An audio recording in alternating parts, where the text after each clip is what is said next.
নমস্কার বন্ধুরা, আজ শেয়ার করব স্পেশাল মশলায় ঢ্যাঁড়সের নিরামিষ একটি রেসিপি। হাতে কম সময় থাকলে ঝটপট দারুণ টেস্টি মুখরোচক কিছু খেতে মন চাইলে বানিয়ে নিতে পারেন ঢ্যাঁড়সের এই রেসিপিটি। আমি গ্যারান্টি দিয়ে বলতে পারি, যারা ঢ্যাঁড়স দেখলেই জ্বলে যায় তারাও বলবে আরেকটু হলে ভালো হতো। এটা কিন্তু ভাত, রুটি, লুচি, পরোটা সব কিছুর সঙ্গেই খেতে পারেন। বানানোর পদ্ধতিও একদম সহজ। চলুন তাহলে দেখে নেওয়া যাক। প্রথমেই দেখুন, এখানে আমি 250 গ্রাম ঢ্যাঁড়স ভালো করে পরিষ্কার জল দিয়ে ধুয়ে তারপর একটু শুকনো করে নিয়েছি। এবার এই ঢ্যাঁড়সগুলোকে কেটে নেব। আর ঢ্যাঁড়সটা কিন্তু একটু কচি দেখে নেবেন। কচি ঢ্যাঁড়সটাই খেতে কিন্তু বেশি ভালো লাগে। ঢ্যাঁড়সের যে কোনো রান্নাতে কচি ঢ্যাঁড়স ছাড়া কিন্তু ভালো লাগে না, তাই ঢ্যাঁড়সটাতে একটু কচি দেখে নেবেন। তো দেখুন, ঢ্যাঁড়সটাকে আমি ছোট ছোট করে কেটে নিয়েছি। একই রকমভাবে সমস্ত ঢ্যাঁড়সগুলো আমি কেটে নিলাম। এবার তুলে নিচ্ছি। ঢ্যাঁড়স ভাজার পরে কিন্তু অনেকটাই কমে যায়, তাই ঢ্যাঁড়সের পরিমাণটা কিন্তু আপনারা একটু বাড়িয়েও নিতে পারেন। তো দেখুন, সম্পূর্ণ ঢ্যাঁড়সটা আমি তুলে নিলাম। এবার এটা পাশে রেখে দিয়ে একটা মশলা বানিয়ে নেব। চলুন তাহলে সেই মশলাটাই দেখে নিই। প্রথমে এখানে কড়াই গরম করে নিয়ে এর মধ্যেই দিয়ে দিলাম 1/2 চামচ সর্ষের তেল। তেলটা গরম হয়ে গেলেই এর মধ্যে দিয়ে দিচ্ছি 1 চামচ ছোলার ডাল, সঙ্গে দিয়ে দিচ্ছি 1/2 চামচ গোটা ধনে।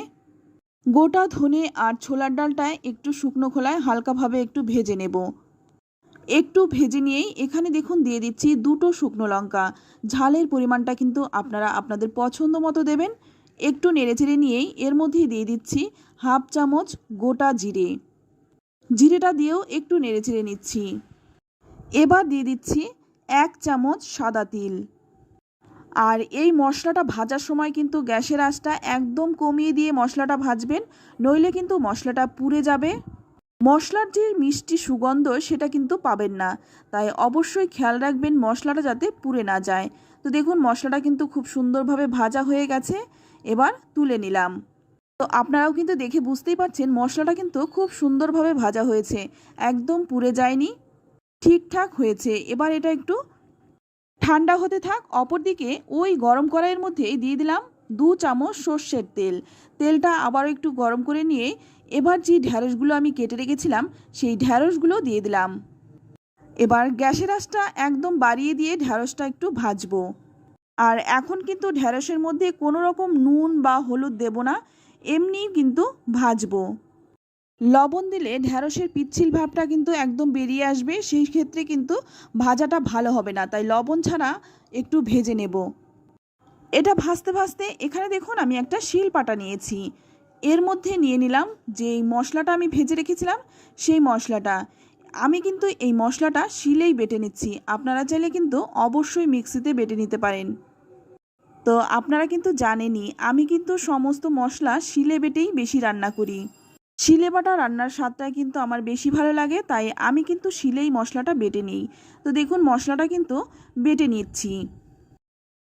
তো মশলাটা কিন্তু আমি একদম গুঁড়ো করে বেটেছি। এবার তুলে নিচ্ছি। আপনারা কিন্তু দেখে বুঝতেই পারছেন মশলাটা কিন্তু খুব সুন্দরভাবে ঝরঝরে হয়েছে।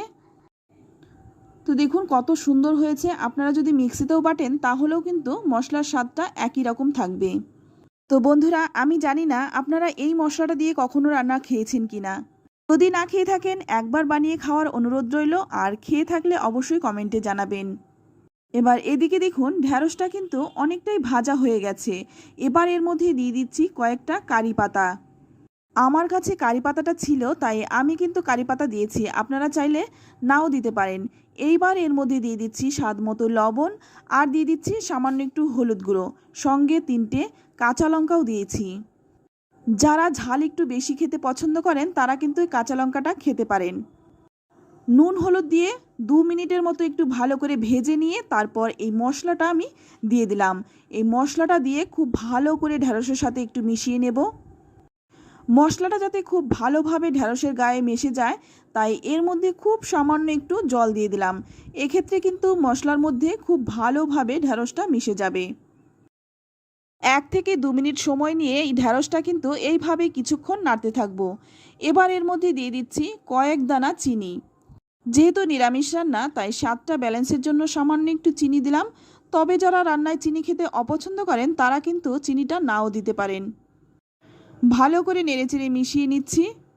এবার গ্যাসের আঁচটা একদম কমিয়ে দিয়ে ঢাকা দিয়ে রাখবো 5 মিনিট। 5 মিনিট পর ঢাকনাটা খুলে নিয়েছি। এখন কিন্তু ঢ্যাঁড়সটা একদমই প্রায় হয়েই এসছে। আর মশলাটাও দেখুন ঢ্যাঁড়সের গায়ে কত সুন্দরভাবে মিশে গেছে। তো বন্ধুরা, যে কোনো নিরামিষ দিনে এটা কিন্তু আপনারা ভাত, রুটি, লুচি, পরোটা যে কোনো কিছুর সাথে খেতে পারেন, খেতে অসাধারণ হয়। তো দেখুন এখন কিন্তু রান্নাটা হয়ে গেছে, এবার নামিয়ে নিচ্ছি। তো দেখলেন তো, রান্নাটা করতেও কিন্তু খুব একটা সময় লাগে না, ঝটপট হয়ে যায় আর খেতেও কিন্তু অসাধারণ হয়।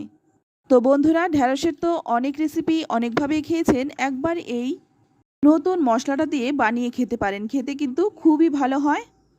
তো বন্ধুরা, রেসিপিটি কেমন লাগলো অবশ্যই কমেন্টে জানাবেন। ভালো লাগলে লাইক, কমেন্ট, শেয়ার করবেন। অনেকেই আছেন নিরামিষ রান্না খেতে খুবই পছন্দ করেন, তাদের সাথে কিন্তু এই রেসিপিটি শেয়ার করতে পারেন, তারা কিন্তু ভীষণ পছন্দ করবে। রেসিপিটি দেখে যদি ভালো লেগে থাকে চ্যানেলটি সাবস্ক্রাইব করে আমার পাশে থাকবেন। আজ এই পর্যন্তই, আবারও নিয়ে আসবো অন্য কোনো নতুন রেসিপি। ততক্ষণ সকলে ভালো থাকবেন, সুস্থ থাকবেন আর সকলকেই ধন্যবাদ।